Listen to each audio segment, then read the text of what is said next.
안녕하세요. 오늘은 비에 대한 간증을 5개 들려드리겠습니다. 유택진 원장님의 기도는 응답의 속도가 빨랐다. 평소에 늘 교회당에서 기도하는 일을 하다 보니 하나님께서는 누구보다도 유 원장님의 기도를 빨리 들어주셨다. 하루는 지방으로 학생들 여름 수련회를 가려고 준비하고 있었다. 김치도 담그고 간식도 마련하였다. 이제 떠나기만 하면 되었다. 그런데 라디오에서 내일 비가 온다는 일기예보가 흘러나왔다. 그 말을 들은 원장님은 강대상 앞에 엎드려 울면서 기도했다. 하나님, 아이들과 함께 수련회에 가려고 준비를 다 마쳤는데 비가 오면 어떻게 합니까? 비가 오지 않게 해 주십시오. 신기하게도 그 다음날 비가 그치고 하늘이 맑아져 수련회에 아무 지장 없이 다녀왔다. 그런 일이 한두 번이 아니었다. 여름 장마철 연일 비가 오는 중에도 유 원장님이 하나님께 기도하면 신통하게도 비가 그쳐서 교회 행사를 무사히 마칠 수 있었다. 하나님은 유 원장님의 기도를 특별하게 들으시는 것 같았다. 평소에도 기도 대장이셨다. 방에 들어와 편히 주무시는 법이 거의 없었다. 항상 강대상 앞에서 기도하고 그곳에서 잠을 잤다. 책 제목 주님의 신부로 행복했어요. 우정재 권사. 몇 년 전 저는 20권의 중고책을 샀는데 그 중에 문희곤 목사가 쓴 하나님의 이름 책이 있었습니다. 오늘 여러분들에게 들려드릴 이야기는 비에 대한 간증이며 이 이야기에 나오는 날씨 기사를 저는 그날 실제로 신문에서 보고 하나님이 하셨구나 알았습니다.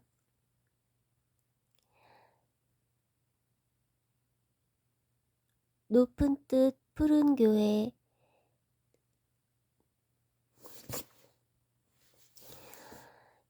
우리 교회는 교회 건물이 없는 채로 건물을 임대해 예배드리며 사역하는 동안 나를 비롯한 교회 사역자들이 가장 크게 고민했던 부분은 바로 날씨였다. 하지만 최근 2, 3년을 돌아볼 때 우리 교회가 하나님께 가장 크게 감사하는 부분도 바로 날씨다.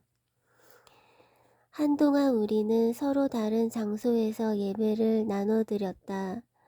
오전 1부와 2부 예배에는 명동에서, 오후 3부 예배는 종로 5가에서 장소를 빌려드렸다. 명동 예배가 마치고 나면 모든 짐과 장비를 챙겨 허겁지겁 종로로 이동했다. 매주 그런 일이 벌어졌다. 그 와중에 비까지 내리면 정말 처량하고 우울했을 것이다. 그러나 놀랍게도 2년여의 시간 동안 주일에 비가 온 것은 고작 한두 번뿐이었다. 그 중에도 가장 기억에 남는 일이 있다. 초가을이 시작되는 9월의 어느 주일이었다. 우리는 푸른 나눔 페스티벌이라는 행사를 준비하고 있었는데 태풍이 북상해서 그 주간 내내 때 아닌 장맛비가 쏟아졌다. 우리는 과연 주일에 행사를 제대로 열 수 있을지 노심초사했다. 하지만 하나님은 언제나 가장 좋은 것만 주시는 분이다. 하나님은 오전 내내 맑은 날씨를 주셨고 모든 실외 행사를 성황리에 마칠 수 있었다.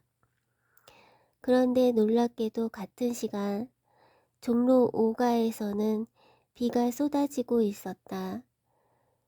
종로에서는 비가 억수로 내리고 있는데 명동은 쨍쨍하다는 사실을 어떻게 받아들여야 할까?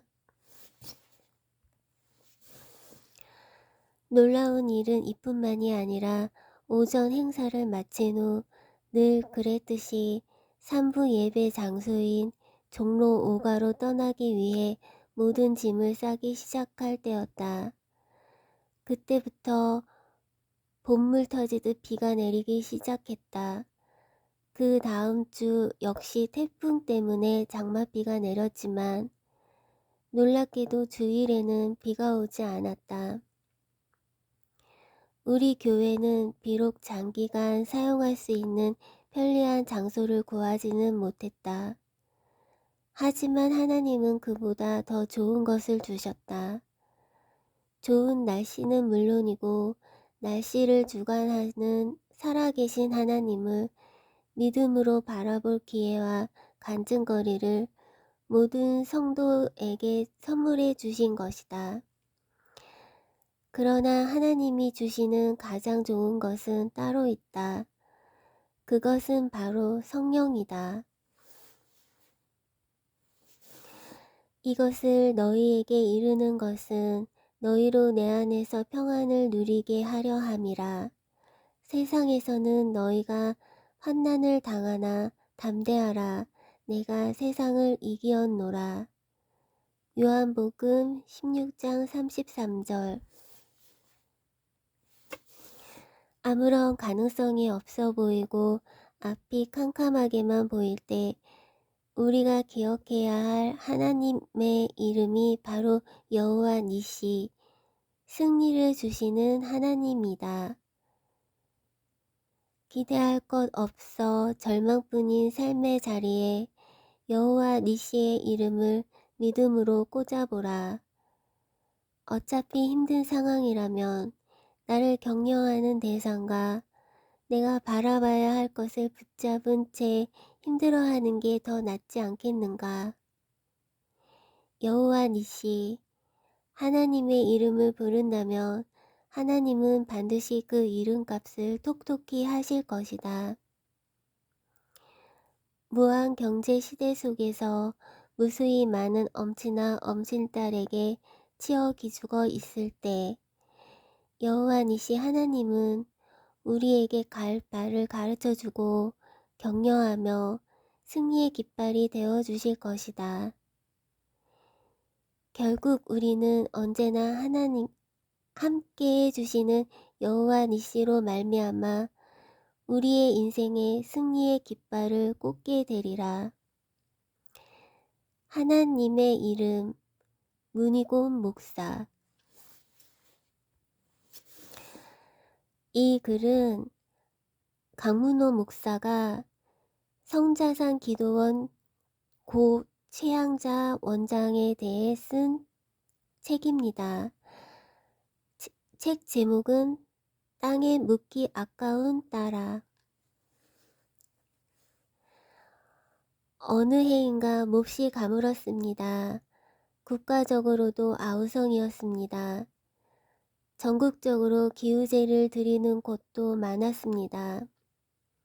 모내기 시기를 놓치고 있었습니다. 비를 기다리다가 지친 농민들은 어쩔 수 없이 약간의 물이라도 있으면 모내기를 하여야 하는 한계 상황이었습니다.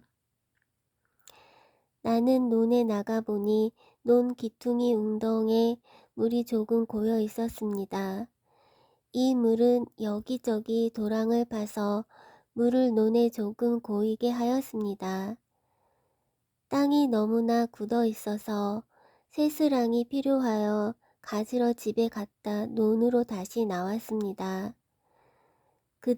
그동안에 이웃 논 주인이 그나마 조금 모아놓은 물을 모두 자기 논으로 흘려보냈습니다. 그때 일하고 있는 그에게 가서 따지고 싶었습니다. 우리 논에 있는 물을 다 가지고 가면 어떻게 해요? 그러나 다른 사람과 싸운 적이 없는 나였습니다. 항상 양보하며 손해보는 쪽으로 행동하여 온 나였습니다. 나는 아무 말도 하지 않고 참으면서 주님께만 하소연하였습니다. 주님, 예수 믿기가 이렇게 어렵소. 예수님 때문에 싸울 수가 없어요. 애 같아요. 그리고 논바닥에 앉아서 흐르는 눈물을 가눌 수가 없었습니다. 펑펑 울었습니다. 그래서 신음에 가까운 기도를 드렸습니다. 논바닥에서 울다 지쳐서 어두워지자 집으로 돌아오는데 비가 부슬부슬 내리기 시작하였습니다. 한동안 자다가 빗소리에 잠에서 깨어났습니다. 밖에 보니 물바다였습니다. 비를 맞으며 논에 가 보았습니다. 논 위에 배를 띄워도 될 정도로 물이 차 넘치고 있었습니다. 어머, 웬 비가 이렇게 많이 쏟아졌나? 이 물이 어디서 왔나? 혼자 중얼거리며 감격하였습니다. 이때 주님의 음성이 들렸습니다. 사랑하는 딸아, 이것은 물이 아니라 내 눈물이란다. 내가 나를 위하여 참은 보상이란다. 나는 또다시 하나님의 은혜에 감격하였습니다. 땅을 권고하사 물을 대어 심히 윤택케 하시며 하나님의 강에 물이 가득하게 하시고 이같이 땅을 예비하신 후에 저희에게 곡식을 주시나이다. 주께서 밭고랑에 물을 넉넉히 대사 그 이랑을 평평하게 하시며 또 단비로 부드럽게 하시고 그 싹에 복을 주시나이다. 주의 은택으로 연사의 간 씌우시니 주의 길에는 기름이 떨어지며 들의 투장에도 떨어지니 작은 산들이 기쁨으로 띠를 띄었나이다. 투장에는 양떼가 입혔고 골짜기에는 곡식이 덮였음에 저희가 다 즐거이 외치고 또 노래하나이다. 시편 65편 9장에서 13절. 책 제목 오상의 비유신부 이야기. 비유신부는 기부금으로 받은 돈 가운데 2천만 마르크에 해당되는 돈을 들여 수도원 옆에 병원을 하나 지었는데 그것은 유럽에서 가장 현대적인 것으로 꼽힌다. 1956년 5월 5일 이 병원을 봉헌할 때 세계에서 온 손님들은 대단했다. 유명한 의사와 고위 성직자는 말할 것도 없고 기자만 해도 300명이 넘었다. 당시 남부 이탈리아에는 엿새 동안 잠시도 쉬지 않고 비가 내렸다. 사람들은 비오신부가 병원을 축복할 때 비가 그쳤으면 했는데 비오신부는 실제로 그렇게 될 것이라고 말했다. 하지만 그 말을 믿는 사람은 아무도 없었다. 새벽 5시 비가 억수로 퍼부었다. 아침 7시 광장은 사람들로 꽉 찼다. 검은 리무진 문이 소리 없이 열리고 사람이 내리면 동시에 우산도 펴졌다. 그런 빛 속에서 기적이 일어났다. 8시 직전 비오신부가 병원 앞에 모습을 드러내자 구름이 걷히고 금빛 햇살이 하늘에서 비오신부를 비추었다. 엿새 동안의 비가 그친 것이다. 또 다른 예는 구름을 불러온 것이다. 어떤 사람이 자기 차를 타고 비호 신부에게 왔다. 돌아가는 길에 그는 차를 급히 수리해야 했다. 그러나 무자비하게 내리쬐는 태양 아래 장렬하는 대지에서 차를 고친다는 것은 불가능했다. 나무 한 폭이, 그림자 한 뼘 없었다. 당신은 차고도 없었다. 그는 신뢰심으로 비우 신부에게 사정을 말했다. 그리고 하나님께 기도하여 구름을 좀 보내달라고 청했다. 비우 신부는 웃으며 물었다. 얼마나 걸리지요? 시내에 나가 부품을 사오자면 대충 다음날 낮 2시부터 수리를 시작할 수 있을 것이라는 대답에 비호 신부가 말했다. 그럼 좋소.